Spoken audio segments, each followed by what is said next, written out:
Hey, everybody, welcome to That Expert Show, where you help run the show. I'm Anna Canzano. Thanks so much for joining us for this episode. It is almost September, so we're talking about back to school health for kids. I know for my kids, I love and I'm excited for them as they head into school, but I also dread the part of going back to school that involves the whole family getting sick because the kids bring home whatever the other kids have at school. I know it's not a huge deal, but it can be kind of a bummer when your kid comes home and has the flu and everyone else in the family gets it, or whether it's a stomach bug, or even if it's just the common cold. For me, as a mom, sometimes I want to know, is this just something that we treat at home, and at what point do we actually need to go see the doctor or get some medication? My inclination is always to try and stave that process off and try to fight through it naturally, but I also want to know what the threshold is, to actually pick up the phone and make that call. And there's also, I have younger kids as well as a teenager. For the younger kids, I know we've been lucky so far, knock on wood, that we haven't done the whole hand, foot, mouth thing with the blisters on the tongue, which sounds incredibly painful. So there's a whole host of yummy, icky, wonderful things that come with early childhood that I would love to know more about. And so that's why we have the guest that we've lined up for today.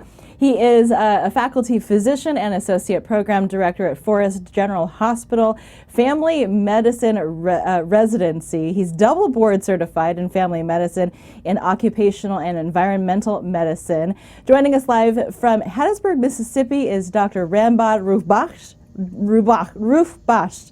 Boy, I tried to do it and I didn't do it justice. I know now why most people call you Dr. Bod. I love it, Anna. Thanks for the attempt. My dad will be very happy. Thank you so much for being with us. I know that this is a topic that presents itself probably in the fall and into the winter as families come in and they've got sick kids. What is the best advice overall that you want to offer to people as we go into this back to school season? I think the number one thing I'd like for your listeners and your viewers to know is this is normal. Embrace the fact that your children are going to get ill because it's an immune stressor that helps them be healthy for the rest of their lives. So a lot of us parents, especially younger, newer parents, myself included, every time my child got sick, I thought, oh, I had this major failure as a parent. Don't think of it that way. It's kind of like your guest that you had on before, where we focus on the negatives instead of accentuating the positives. Getting sick and recovering from an immune response is actually a good thing. This is what's going to keep you alive down the road. So embrace it. Try not to worry. Do not blame yourselves. Know this is a part of life, and you'll get through it. Yeah, absolutely. I mean, I think that especially when the kids were younger, I was so focused on them never getting sick and sanitizing all the time everywhere we went. And I think I have developed a healthier attitude toward it over time now. But, I do wonder, what is the major difference between just a common cold that you figure that they're going to get through in a couple of days or a week at most versus something that is more serious that requires a call to the doctor? That's a great question. Well, first of all, let's talk about the common cold and the fact that it's very actually uncommon to get the same thing more than once. The whole host of illnesses that we characterize as cold are infections that occur typically in the upper airways. And these infections are from a number of different viruses. So each time you get a cold, it's typically not the same exact virus. Once you get one infection, you've developed some antibodies against that, and you won't be susceptible to that same infection the second time. You may have a little bit of a lesser response, but over time you will have no response at all to that pathogen because you've developed immune antibodies against it. So every time you get a cold, it's slightly different because it's a slightly different bug. They're almost always viruses, I'd say over 85% of the time, but there's a whole host, over thousands of different viruses that infect us over the course of our lives. And we care about some of these a bit more than the others, primarily because they're more novel. So every year we talk about influenza, which is a type of virus that causes the flu illness that people talk about, because that is a more novel virus that comes about less frequently. So as a result, our immune response is more robust. And it's that immune response that actually makes you feel ill. It's not the invader, it's not the pathogen itself. It's how active and how robust your immune response is, which is directly proportional to how new this thing is to your system. So as we get older, we tend not to get as sick with colds because we've seen more and more of these viruses. Young kids, babies especially, they will get violent reactions to these things. They'll have very high temperatures, they'll look and feel miserable, but that's okay. That's part of it as well. And I want to reassure your listeners and viewers that this is a part of being a human being. Now, the second part of it is, okay, when do I go in and seek medical care? The overall take-home message I'd like to give you is trust your intuition. And as a parent, you need to develop your intuition. So it's okay to take a trial and be wrong. It's okay to go to the doctor and have them say, oh, this is a nothing. Well, now you learn. Now you learn what's a nothing and what is a something. But the most important thing that's going to keep your child healthy is your parental intuition. So pay attention to it. When your child looks different, when your child looks like, this is something I'm a little concerned with, pay attention to that and act upon that. So what are those differences? Like, you know, for example, if you have a kid that's just not symptomatic at all, but is coughing for like a week or two at a time, is that something that should be of concern if there's nothing else, no sniffles and no fever? That's a great question, Anna. And generally speaking, the cough is the most common symptom by which people get concerned about because the cough tends to linger. The cough will linger potentially for weeks after you've recovered from your actual illness. It's called a post-viral cough syndrome, and that can get people worried. And that's the most common reason why people will then go to the physician. Typically, though, to answer your question, if all you have is a cough, it's unlikely to cause concern. And if you wait it out for that 6 to 8 weeks, you usually will get better on your own. However, having said that, there's some causes of cough that warrant further investigation. For instance, the cough could be the first sign of asthma. Well, there's really no good way of telling that until you wait the 6 to 8 weeks, so no big rush there. Sometimes the cough can be due to reflux. Again, there's no good way of diagnosing that until you wait your 6 to 8 weeks, and then afterwards, the doctor will start thinking about, could this be asthma, could this be reflux? So again, pay attention to your intuition, and just because that cough lasts for longer than the typical cold, which is 7 to 10 days, doesn't mean it's something to worry about. But the cough is the best symptom to ask about because it's the one that lingers. A lot of parents send their kids to school now with, you know, like the portable hand sanitizer that's like a keychain on the backpack. And depending on the family, you could be really vigilant about sanitizing all the time or not. What is your take on sanitizer, and does that actually help ward off illnesses, especially in the fall as kids head back to school? It absolutely can. It's a vital resource to have when you don't have access to actually washing your hands. The gold standard is to wash your hands. And if you can't wash your hands, it's reasonable to use a hand sanitizer of some kind to cleanse them. Having said that, we don't want to become too reliant on that, because the more we use these antibacterial, antiviral entities, the more the bugs evolve to become resistant to it.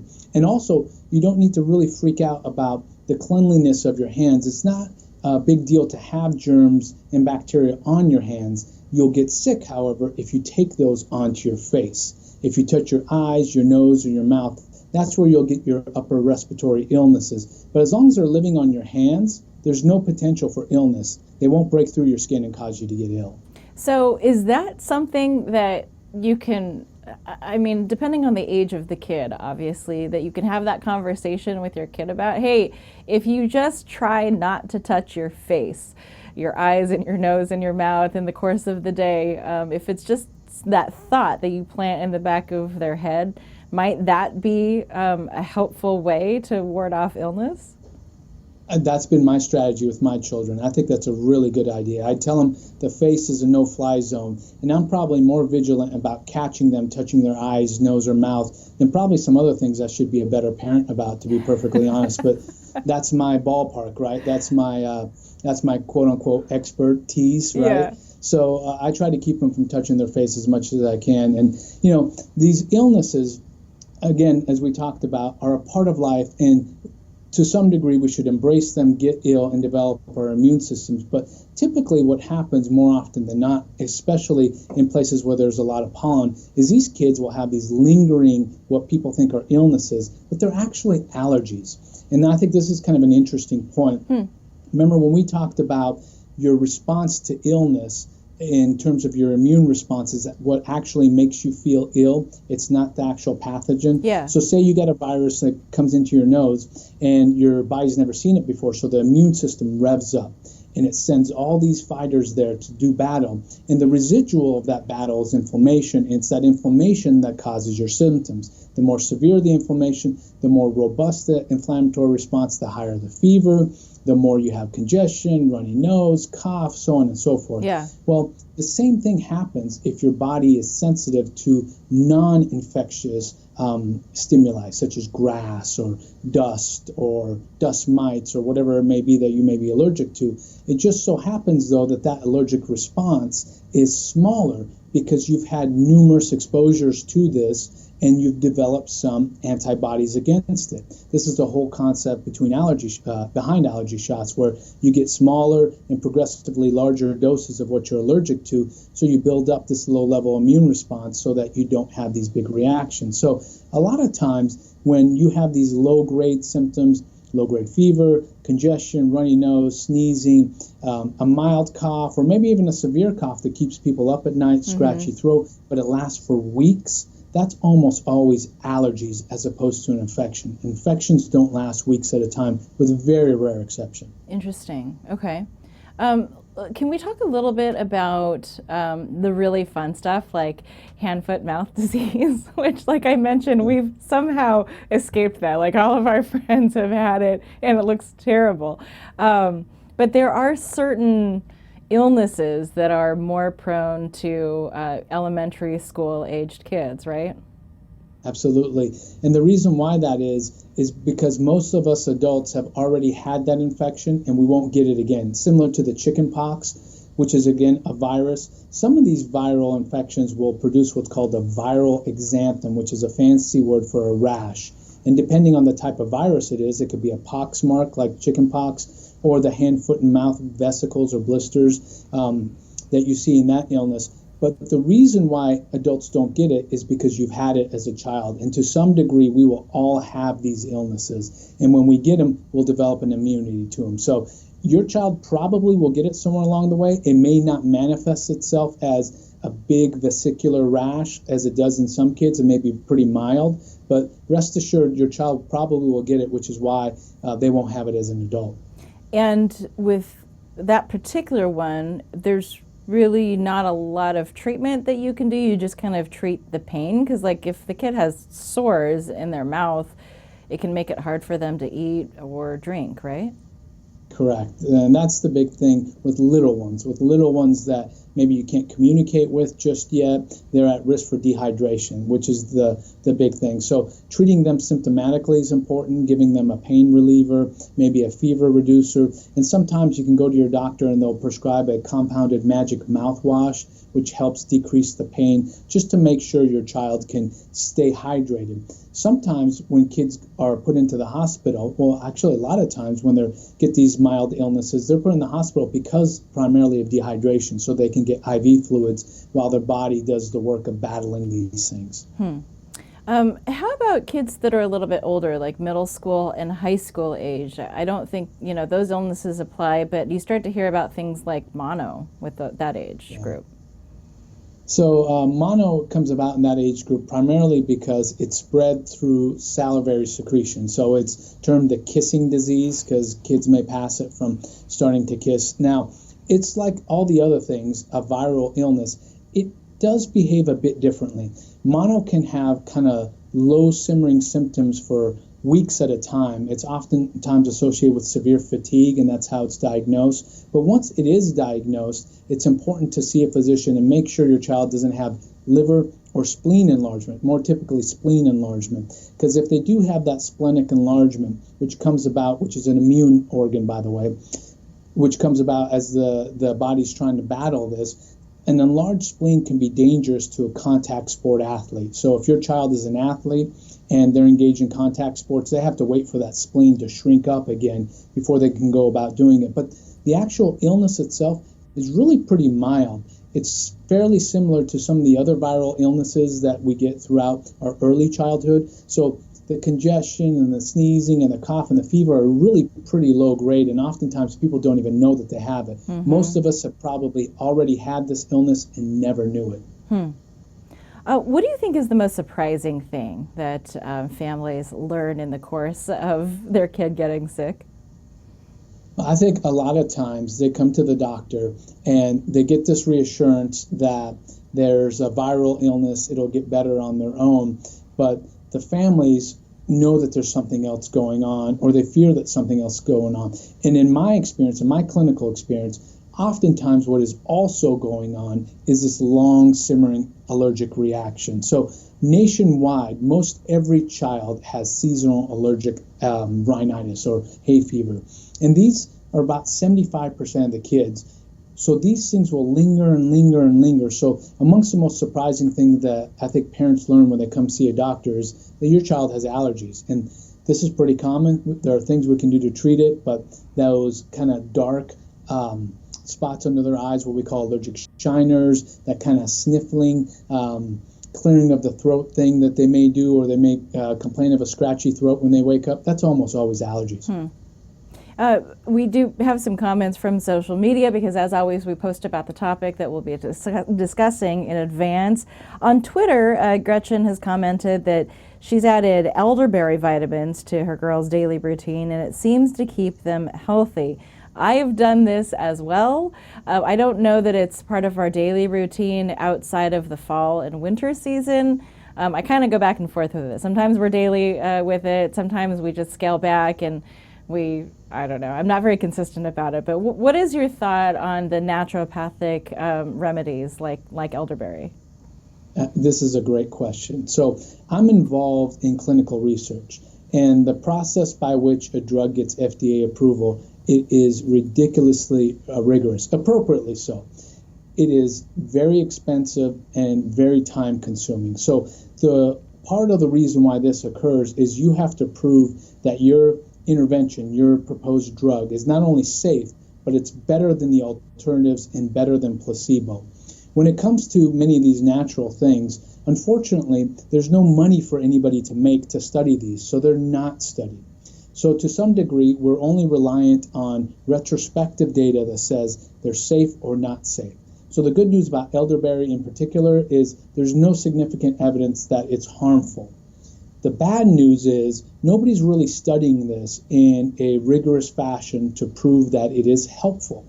Having said all that, my personal opinion on this is if something is not harmful to you, if it's proven to not be harmful, but you believe it can work, that is a very powerful effect. And we talk about placebo as if it's something in your mind and it should be discounted, but the placebo effect can be very, very powerful, more powerful than very significant therapeutics like knee surgeries. And that's how we really discovered the placebo effect. Is there was this elegant study done where they performed sham knee surgeries versus real knee surgeries, and the people in the placebo group got as much, if not more, efficacy because they believed in it. This was a remarkable study done, published in the New England Journal.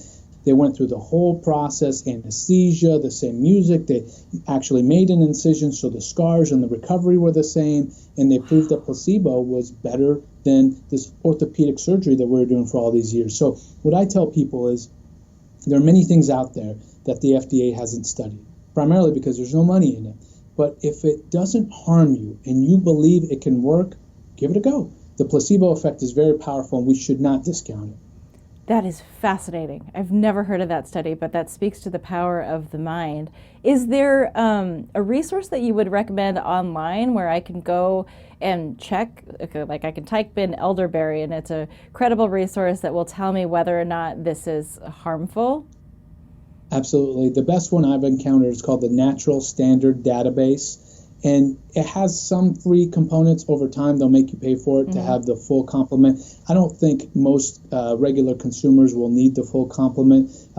Physicians have to pay for the full one, but I think that's a good resource. The Natural Standard Database. Natural Standard Database. Okay, we will include that in the show notes that we create. We create a tip sheet on every episode that kind of summarizes the key points that the expert makes. So we'll be sure to include a link to that in our tip sheet. All right, let's talk about a really fun one. Head lice, yay! Sharon on Instagram said that she's heard that head lice don't like certain scents. I'm hoping that you'll tell me this is true, because I add tea tree oil to my kids' shampoo thinking that it will have some kind of head lice fighting effect.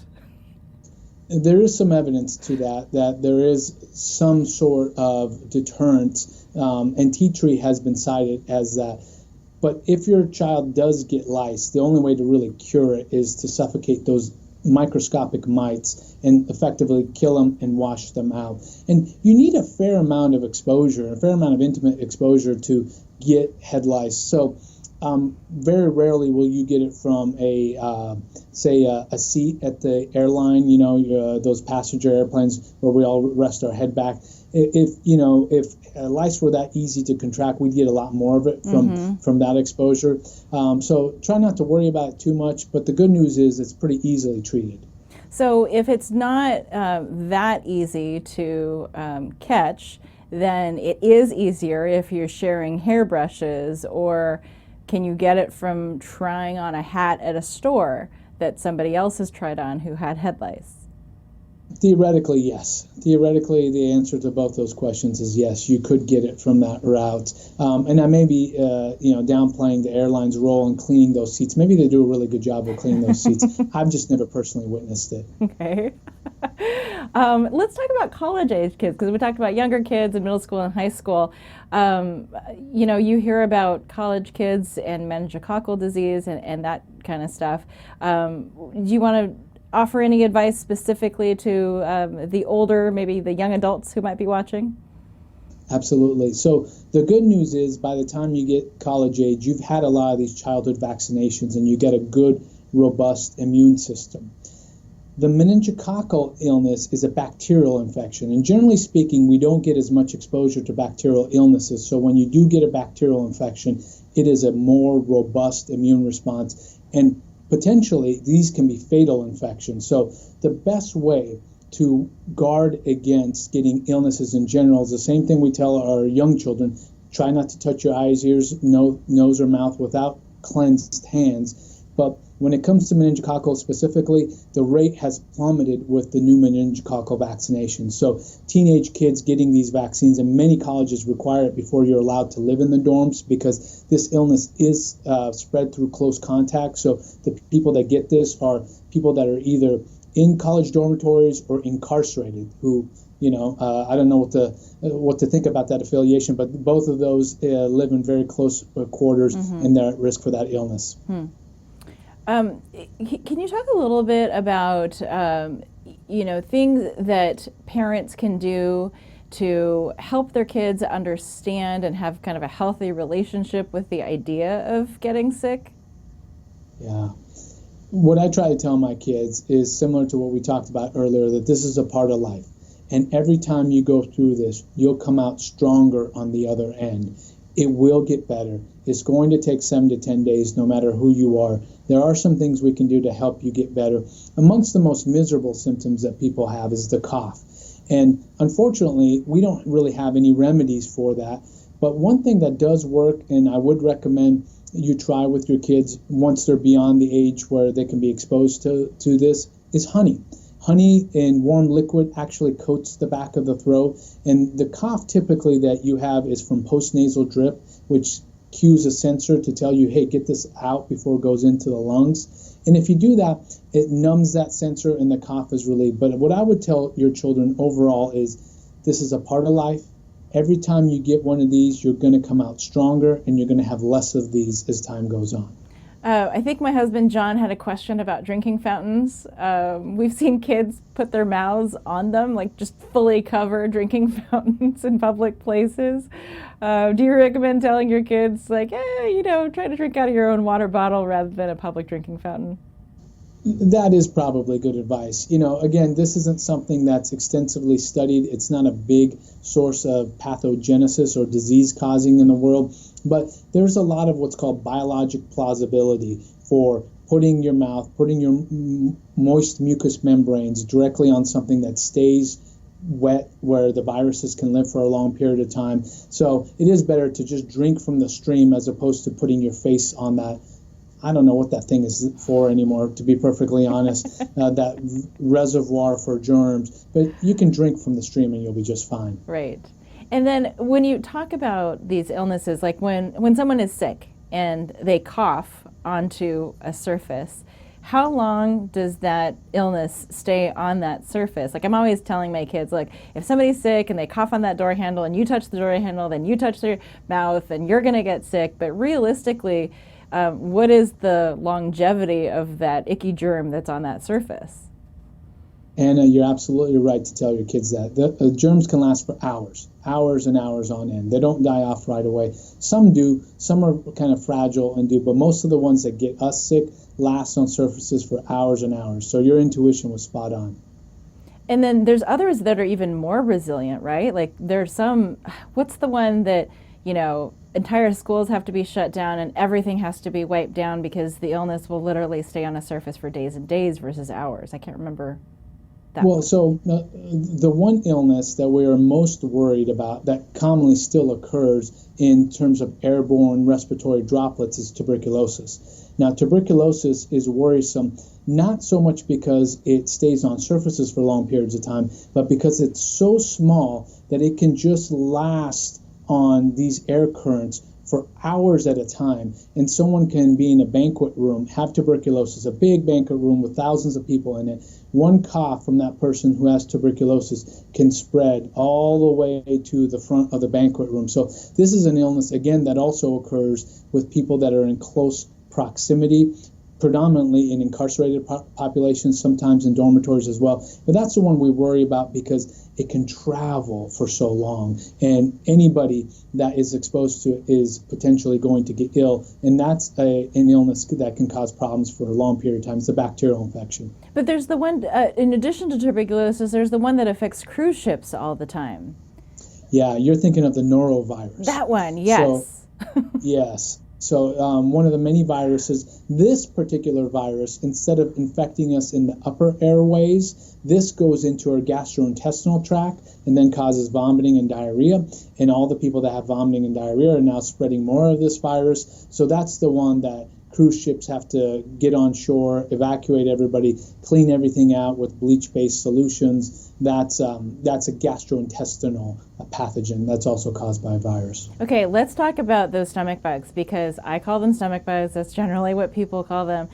Like a cough or a cold or even symptoms of the flu, I think, we can handle as a family, but it's when everybody in the family gets knocked out by a nasty stomach bug.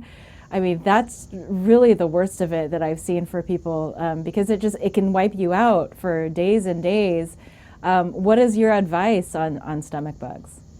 So the key with that is similar to the upper respiratory pathogens. Again, don't touch your eyes, nose, or mouths without cleansing your hands first. But these illnesses, say on cruise ships, typically get passed on because of poorly prepared food. So that's not going to be much of an issue in schools or in homes. That's not what you have to focus on. But once you do get ill, the good news is this will pass, and you essentially pass it through your system, typically in 3 to 5 days. The bad news is if it's coming from both ends, you're very likely to get dehydrated and potentially in a child malnourished if you don't stop one end or the other. And the end we want to stop is the nausea and vomiting end, so you can continue to drink and get something in your system while the diarrhea works the virus out. So that's the key. That's one that I think is worthwhile to go see your physician for. And let me just preface that. I think it's worthwhile to see your physician whenever you feel like it. But certainly that one, I wouldn't try to tough it out. is what I'm trying to say. Go see your doctor, get something for nausea, so at least you can take in some fluids and know that the diarrhea is going to be persistent for 3 to 5 days. Pretty normal. The things that would concern me are if you start having high fevers, significant abdominal pain, blood in your stool, or black tar-like stool. Those are things that you should go see your doctor for right away. Those are very rare, though. Okay, one last thing, because you mentioned fevers. A lot of different theories on fevers. My husband and I have gone back and forth on this discussion, especially when the kids were even younger. The thought that, you kind of let a low-grade fever run its course because it's actually doing its job to fight off the infection, versus immediately treat it with a fever reducer because you might be prolonging the illness if you do so. Can you talk to me about fevers and what the threshold is for treatment? Yes, I agree with whichever one of the Canzanos is erring towards relaxing about the fevers. Fevers are a natural part of the immune response. What we do worry about, especially in younger children, meaning kids under the age of 5, is if a fever gets too high too fast. Right. What happens when that occurs is you're prone to something called febrile seizures, which is a seizure induced by fever. So it's not like epilepsy. But we do worry about that. We also worry if the fever's making the child miserable, such that he or she's not sleeping or they're not eating. And that's a reason to try to calm the fever down so that they're more comfortable. But you don't need to feel as though you got to drop this temperature or else this illness is going to be prolonged. The actual research says that fever is part of the response. There's no harm to it, and potentially has some benefit. So watch for a rapid rise in temperature, say from 100 to 103 or 104 in a young child. That's cause to want to treat. And also if your child is miserable. There's no need for them to be miserable, no need for them not to sleep, which will prolong the illness potentially. Certainly if they're not eating or drinking, then you need to do something to make them more comfortable so that they do so. So when you say rapid rise, just to clarify, so like 100 to 104 in a span of what period of time? Hours, an hour or two. So you'll see this. The normal fever curve is you'll have low temperatures and then you'll have high temperatures, and it'll go up and down. So a lot of times when people have fever, they also have concomitant chills. They don't always feel it, but actually it's a rise and fall in your temperature, and that's the normal cycle. But when your temperature is 99 or 100 and shoots up to 103 or 104 in a young child, that's a point where I would feel comfortable adding some anti-fever medication. That can be either acetaminophen product or Tylenol or an ibuprofen product. Either one of those will work just fine. Okay, but when it's hovering and pretty consistently 99, 100, 101, 102, you're still in an okay range. Don't worry about that. And if it's just at the 99s, that oftentimes tells me that it's probably not an infection and it could be an allergy. So a lot of times you'll get this low-grade fever with non-infectious rhinitis, what we referred to earlier as allergic rhinitis. Fascinating. Okay. Any last words of wisdom you want to share with folks? I would say the take-home message, if I could leave if you guys take anything away from this, it is don't worry about these things. This is a normal part of being a human. Listen to your intuition. Embrace the fact that you're getting stronger with this. When your intuition says there's something different, act upon it. Go see your physician. Don't worry about these things too much, though. And keep your hands clean. This is a no-fly zone. No-fly zone. I like it. Dr. Bod, thank you so much for sharing your insight with us. This was delightful. Thank you for having me. And thank you for joining us for this episode of That Expert Show. You can always connect with us via social media. I'm on Facebook at Anna Canzano, Twitter and Instagram at That Expert Show. You can watch previous episodes on thatexpertshow.com, the website. And you can also watch on YouTube. You can listen to the podcast as well, wherever it is that you take your podcasts in, whether it's Apple, iTunes, Google Play, Stitcher, TuneIn. We're in all of those places. Drop me a line if you can and spread the word. This is a great show. We talk to amazing experts like Dr. Bod on a weekly basis, 11 a.m. Pacific time, every Monday. And I would just love your thoughts on topics and future guests that you would like us to talk about. So thanks so much for joining us for this episode of That Expert Show. Until next time, we're on That Expert Show, where you help run the show.